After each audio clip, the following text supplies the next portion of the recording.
안녕하세요. 동파는 가게 대표사원 김강주입니다. 노후 준비에 관심이 있는 분들이나 또 노후 준비가 아니더라도 목돈을 마련해야겠다는 생각이 있는 분들은 투자를 당연히 생각하죠. 그런데 이 투자가 만만치는 않습니다. 그래서 장기 투자가 좋다라고들 이야기하죠. 그런데 이 장기 투자도 참 애매한 것이, 이때 장기라고 하는 것은 3년을 이야기할지 5년, 10년 아니면 그 이상을 이야기할지 알 수도 없고, 지금 어떤 종목이나 업종에 투자하는 것이 3년, 5년, 10년 그 이후에 큰 돈, 목돈을 만들어 줄 수 있을지 그것도 참 애매합니다. 그래서 오늘은 제가 미국과 중국의 패권 전쟁을 이야기 드리려고 하는데, 이 미국과 중국의 패권 전쟁은 여러분들이 궁금해하는 바로 장기 투자하고 맞물려 있습니다. 제 책 부자들의 습관 버티는 기술에 10년에 40배 꿈을 꾸자, 그 이야기가 있는데요. 실제로 지난 10년 동안 40배가 아니라 50배 오른 기업도 있습니다. 물론 흔치는 않지만 결과적으로 우리가 3년, 5년, 10년 뒤의 세상을 조금 생각해 볼 수 있다면, 바라만 볼 수 있다면 또 불가능한 일도 아니라는 거죠. 자, 미국과 중국은 우리가 알고 있는 세계 원투 가는 첫 번째, 두 번째 가는 강대국들입니다. 자, 이 두 나라 미국과 중국이 우리가 알고 있는 패권 전쟁, 무역 전쟁을 하고 있는데, 그 이유를 잘 들여다보면 우리가 장기 투자의 포인트가 어디에 있는지 이해할 수 있는 힌트가 되지 않을까 생각합니다. 그래서 10년에 40배 이 꿈을 꾸는 것은 결국 돈의 움직임인데, 이 돈의 움직임, 즉 전의 전쟁은 참 냉혹합니다. 전쟁을 먹고 자라기도 하죠. 미국과 중국의 이 패권 전쟁도 우리가 언뜻 디지털 전쟁, 이런 경제 전쟁으로 이해하기 쉬운데, 물론 지금 표면적으로는 그렇게 보입니다만 그 밑바닥에는 우리가 일반적으로 알고 있는 아비규환의 전쟁, 지상전, 공중전, 그리고 해전 등등이 실제적으로 다 밑바닥에 깔려 있습니다. 그 배경에서 지금 현재 진행되고 있는 미국과 중국의 패권 전쟁을 이해하는 것이 중요하고, 그것이 우리들의 장기 투자에 또 어떤 힌트를 주는지도 오늘 이 방송을 통해서 말씀드리겠습니다. 자, 물론 투자는 투자자 본인들의 각자의 판단의 몫이지만 오늘 말씀드리는 내용이 여러분들이 판단하는데 조금 힌트가 되면 좋겠다, 그런 말씀 드리면서, 자, 미국과 중국의 이 패권 전쟁, 그 바닷가 그리고 앞으로 펼쳐지리라고 예상되는 그 전개 시나리오에 대해서 함께 나누어 보겠습니다. 답답할 땐 언제나 돈 파는 가게. 우선 우리가 알고 있는 것처럼 격화되고 있는 미국과 중국의 디지털 전쟁 알고 있죠. 예를 들면 5G 통신 장비 기술, 장비에 가장 앞서 있는 중국의 화웨이 제재, 그죠? 그리고 최근 틱톡, 이 바이드 텐서, 이 기업, 중국의 기업 또 제재, 또 위챗을 서비스하고 있는 텐센트 또 제재. 자, 이런 기업들은 어떻게 제재하고 있습니까? 미국 기술과 소프트웨어를 이용할 수 없다.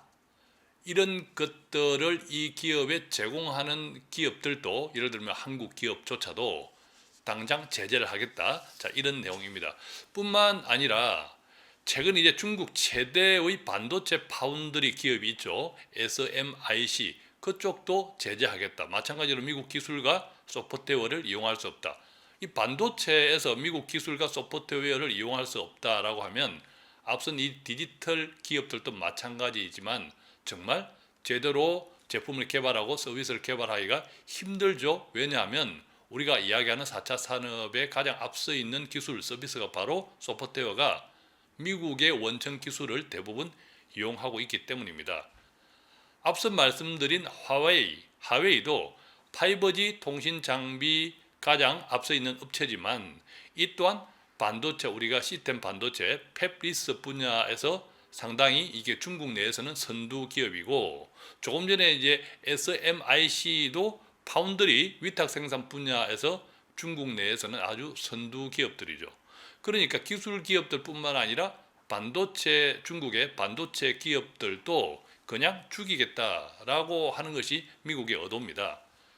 뿐만 아니라 최근 이제 미국의 마이크론, 우리가 반도체 회사, 이 마이크론이 중국의 창신 메모리 테크놀로지, 이 기업은요 중국에서 최초로 DRAM 생산, DRAM이니까 우리가 삼성전자와 같이 비메모리, 메모리 반도체죠. 메모리 반도체를 중국에서 생산하는 가장 큰 업체가 바로 중국의 창신 메모리 테크놀로지인데, 이것을 미국의 마이크론이 메모리 특허를 침해했다고 이제 지적하고 나섰습니다. 본격적인 소송까지는 아직 시간이 있겠지만, 어쨌든 상당하게 미국의 압박은 미국 정부뿐만 아니라 미국의 민간 기업이 합세해서 중국의 이 반도체 기업 시스템, 또 메모리, 이런 쪽의 기업, 반도체 기업들을 다 누르고 있는데, 우리가 알고 있는 것처럼 중국은 이 반도체 굴기 선언한 지 오래됐습니다. 예를 들면 2025년까지 중국 내 이 반도체 사용의 자금률을 70%까지 끌어올리겠다고 했는데, 지금 현재 2020년 현재 이 자금률은 20%에도 채 못 미치고 있습니다. 그러니까 아직도 갈 길이 태산인데, 이 미국의 압박으로 인해서 어떤 의미에서는 2025년 중국의 반도체 굴기에 대한 목표는 물 건너갔다, 이 정도라는 거죠. 자, 그런데요, 제가 궁금한 것, 이 부분에서 여러분들도 조금 이제 의아하다라고 생각할 수 있는데, 이 세계 최고의 미국이 왜 이 중국을 이렇게 강하게 누르고 있을까요? 미국의 초조감은 어디에서 올까라는 겁니다. 이것이 중국의 반도체 굴기 때문이 아니고, 미국이 제재 원인 이유로 삼고 있는 이 정보를 빼돌리는 그것이 아니고, 그 밑바닥에 무엇이 있냐면 중국의 우주 굴기가 있습니다. 우주 굴기, 즉 단순하게 이야기하면 지구 밖으로 인공위성을 펑펑 쏘아 올리고 그런 것들이죠. 중국은 이런 슬로건을 걸고 있습니다. 우주에서 2등은 지구에서 1등이 될 수 없다. 자, 그런 슬로건을 가지고 우주 굴기에 박차를 가하고 있는데, 2019년 지난해입니다. 1월달 세계 최초로 중국에서 달 뒷면에 로켓을 착륙시켰습니다. 이거 세계 최초입니다. 자, 우주에서 세계 최초의 어떤 작업을 했다는 것 자체가 중국의 우주 산업의 이 발전상을 짐작할 수 있는데, 그 일을 해내면서 미국이 하지 못한 일을 중국이 해냈다라고 하면서 중국이 상당히 떠들썩했죠. 예를 들면 지난 2019년도에 중국이 쏘아 올린 로켓 이 발사 횟수가 27회인데, 이 27회를 포함해서 중국은 우주에 총 66개의 비행체를 가지고 있고, 지난 2년 동안 우주에 로켓을 발사한 1등 국가가 미국이 아니라 중국입니다. 2020년 올해에도 신형 로켓을 포함해서 총 한 40개 이상의 발사 예정을 가지고 있고, 거의 지금 그 목표대로 이루어 가고 있습니다. 자, 그래서 이 세계 최고인 미국이 이 중국에 가지는 이 초조함, 이것이 바로 우주 굴기에서 오는데, 최근 이런 일도 있었습니다. 우리가 GPS 운전하시는 분들, GPS 잘 아시죠?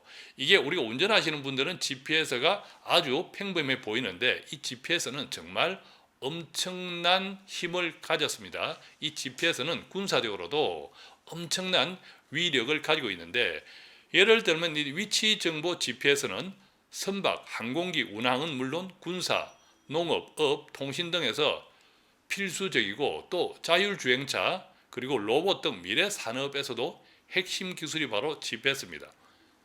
이 GPS, 위성 위치 항법 시스템이라고 알려져 있는 이 GPS는 우리가 알고 있는 것처럼 미국이 1970년대부터 개발해서 1990년대 완성한 군사 목적의 이 장치 프로그램입니다.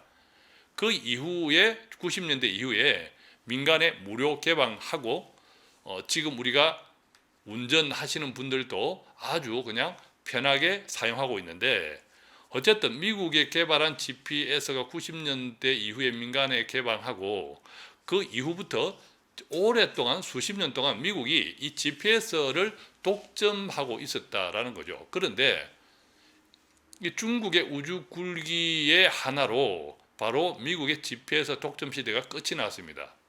예컨대 지난 7월 31일 중국 인민대해당에서 시진핑 주석, 중국 최고의 보스 이 시진핑 주석이 중국판 GPS로 알려져 있는 베이드우, 이 베이드우를 풀이하면 북두칠성, 우리나라 말로 북두칠성이라는 뜻인데 이 베이드우 계통을 선포했습니다.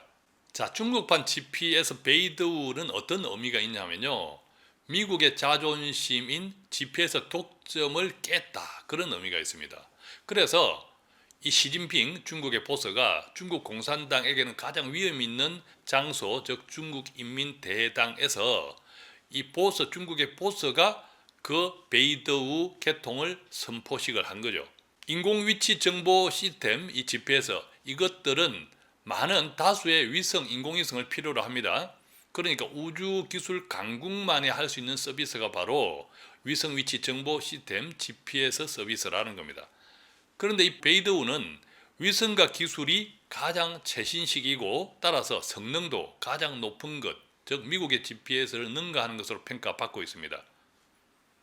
조금 전에 이야기 들었듯이 이 위치 정보는 위성 숫자가 많을수록 정확하겠죠. 자, 위성 숫자를 보면 인공위성 베이드우는 무려 55기, 베이드우 시스템을 받쳐주는 인공위성은 55기, 미국의 GPS는 인공위성 관련되는 인공위성은 31기에 불과하다. 31대 55. 그러니까 인공위성 GPS를 떠받쳐주는 이 시스템을 떠받쳐주는 위성의 숫자도 거의 뭐 2배에 육박할 정도로 엄청나게 차이가 납니다. 참고로 이 위성 위치 정보에 대해서 조금 우리가 견문을 넓혀보면 이 위성 위치 정보는 전 지구를 대상으로 하는 것과 지역을 한정하는 것을 구분해 볼 수 있는데, 전 지구를 대상으로 하는 것은 우리가 미국의 GPS와 최근 개통을 선포한 중국의 베이두, 그리고 러시아의 글로나스, 이 세 가지 정도인데, 이 러시아의 글로나스는 구소련 시절에 쏘아 올린 위성이 대부분이기 때문에 성능 자체가 구닥다리, 그래서 별품 없다, 볼품 없다 이렇게 생각하시면 되고, 또 유럽에서도 갈릴레오라고 하는 GPS 시스템을 구축 중에 있고 이것 2025년 정도에 합류할 예정이라고 하는데, 아무래도 유럽 연합에서 여러 국가가 참여해서 하니까 뭐 리더십이 조금 분명하지 못하겠죠. 아무래도 단일 국가 미국이나 중국보다는 경쟁력이 뒤처진다고 보면, 어쨌든 현재는, 그리고 당분간은 미국의 GPS와 중국의 GPS인 바로 베이두, 이 양강 구도가 상당 기간 이어지지 않을까 생각합니다. 그런데 이 중국의 베이두는 미래 전쟁의 양상을 바꾼다. 이 중국의 베이두가 미래 전쟁의 양상을 바꿀 것이다, 이렇게 평가를 받고 있는데, 왜냐하면 이제 중국은 이 베이두를 통해서 독자적인 눈을 가졌습니다. 자, 독자적인 눈을 가졌다라고 하는 것은 정밀 유도 무기 운용이 지금보다 훨씬 날카로워진다는 겁니다. 정밀 유도 무기가 어디 있죠? 뭐 모든 해상의 군함, 또 뭐 핵잠수함, 뭐 비행기, 또 지상의 로켓포 이런 등등의 이 정밀 유도 무기가 거의 뭐 다 필수적으로 쓰이고 있죠.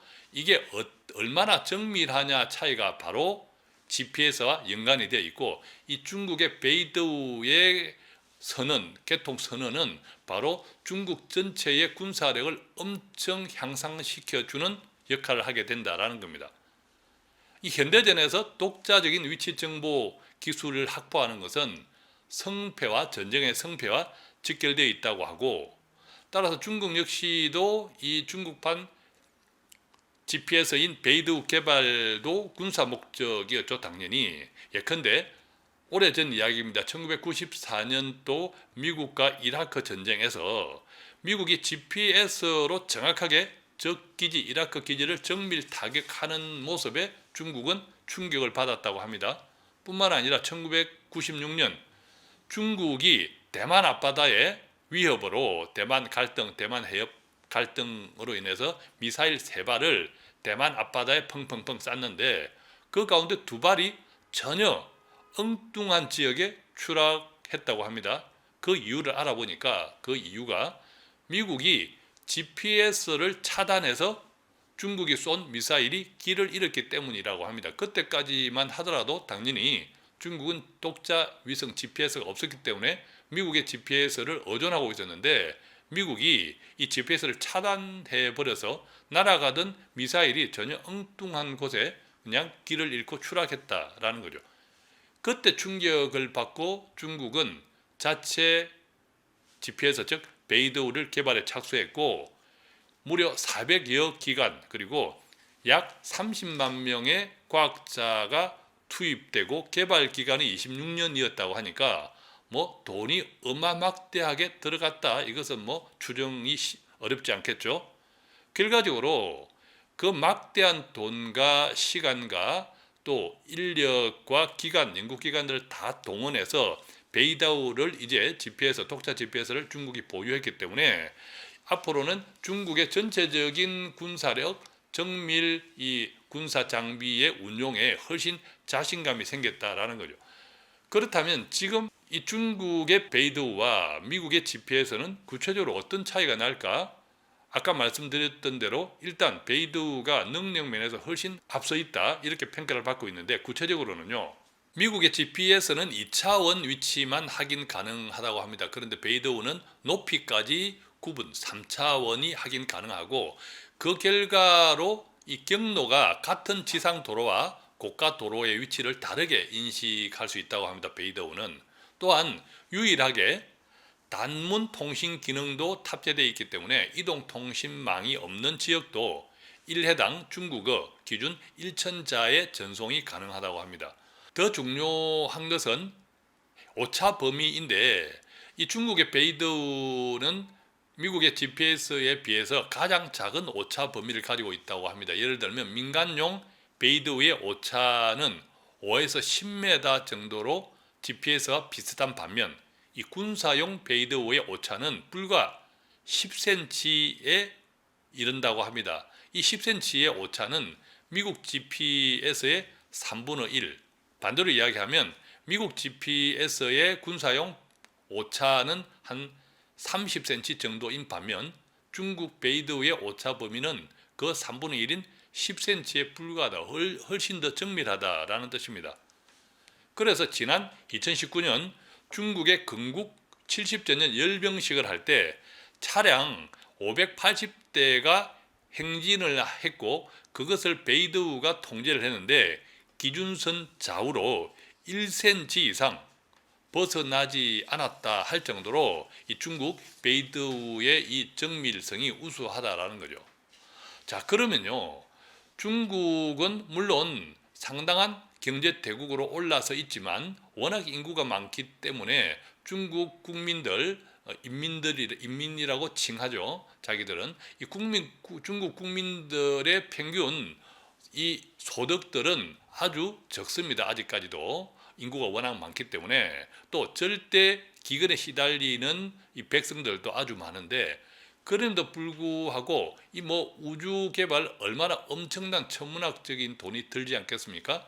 배고픈 정말 이 백성들도 많은데 엄청난 돈을 쏟아부어서 우주 굴기를 계속 치닫고 있는 중국, 이 중국의 초조감은 어디서 올까요?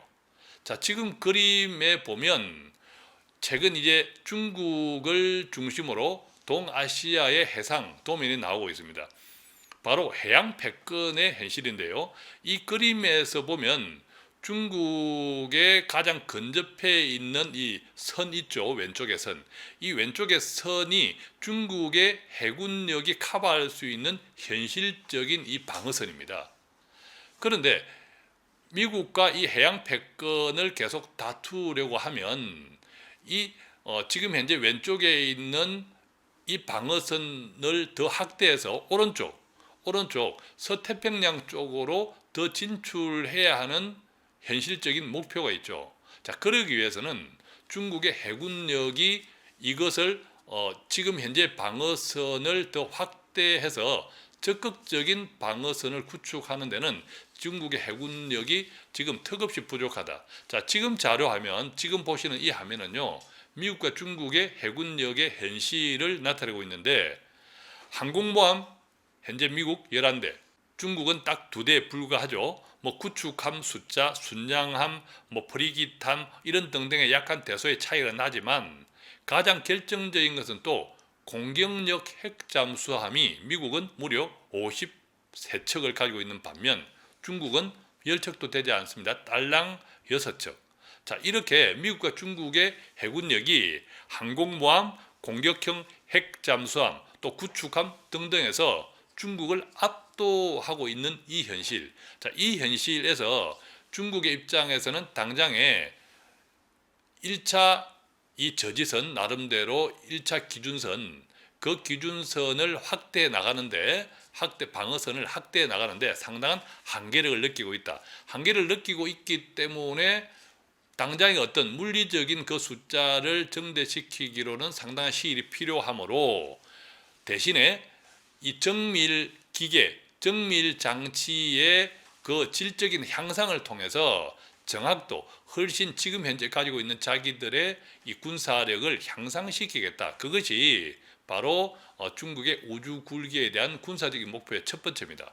그래서 정리해 보면 중국은 이 해양 패권을 장악하고 있는 미국에 대한 초조감 때문에 빠른 시일 내에 미국의 해양 패권에 도전하려고 하다 보니까 우주, 바로 GPS와 같은 인공위성 우주 굴기를 먼저 투자하고 있는, 자, 그런 형국이라고 이해하시고, 그 결과로 바로 미국의 초조함, 미국이 대중국의 초조함은 바로 중국의 우주 굴기 때문에 생긴 것이다. 이렇게 이제 이해할 수 있겠는데, 미국이 중국의 이제 우주 전쟁에서 뒤처지고 있다는 이 초조감이 인공위성과 우주 개발은 바로 정부 통신의 핵심일 뿐만 아니라 앞서 우리가 살펴보았듯이 군사, 또 모든 핵심 첨단의 군사 장비를 운용하는 핵심이다라는 거죠.